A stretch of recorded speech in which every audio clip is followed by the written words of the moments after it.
సంబంధించి మనకు నెక్స్ట్ 72 గంటలు మనకు వాతావరణ శాఖ నుంచి అతి భారీ వర్షాలు వచ్చే విధంగా రెడ్ అలర్ట్ జారీ చేయడం జరిగింది. దానికి సంబంధించి మనం ఈరోజు కలెక్టర్ గారితో వచ్చి ఫీల్డ్లో ఉండి అన్ని ప్రాంతాలను సందర్శిస్తున్నాము. దీనిలో భాగంగా మా ఎస్హెచ్ఓస్ అందరూ కూడా సూచనలు ఇవ్వడం జరిగింది.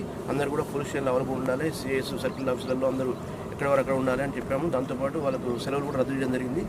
దీంతోపాటు మన head quarter district police head క్వార్టర్లో కూడా మనకు కంట్రోల్ రూమ్ ఏర్పాటు చేశాము.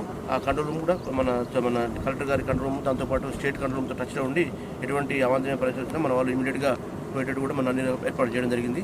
దాంతోపాటు హెడ్ క్వార్టర్లో క్యూఆర్టీ టీమ్స్ అంటే క్విక్ రియాక్షన్ టీమ్స్ కూడా 3 ఉన్నాయి. అవి కూడా అందులో కూడా సిబ్బంది 60 మంది దాకా ఉంటారు. వాళ్ళు కూడా ఎప్పుడు వెహికల్తో రెడీగా పెట్టాము. ఎప్పుడు అవసరం అయితే అప్పుడు ప్రజలకు ఇబ్బంది ఉంటే ఇమీడియట్గా ఆదుకోవడం జరుగుతుంది. సో ప్రజలందరూ ఇబ్బంది ఏంటంటే ఎవరు బయటకు రావద్దు, అవసరం ఉంటే తప్ప.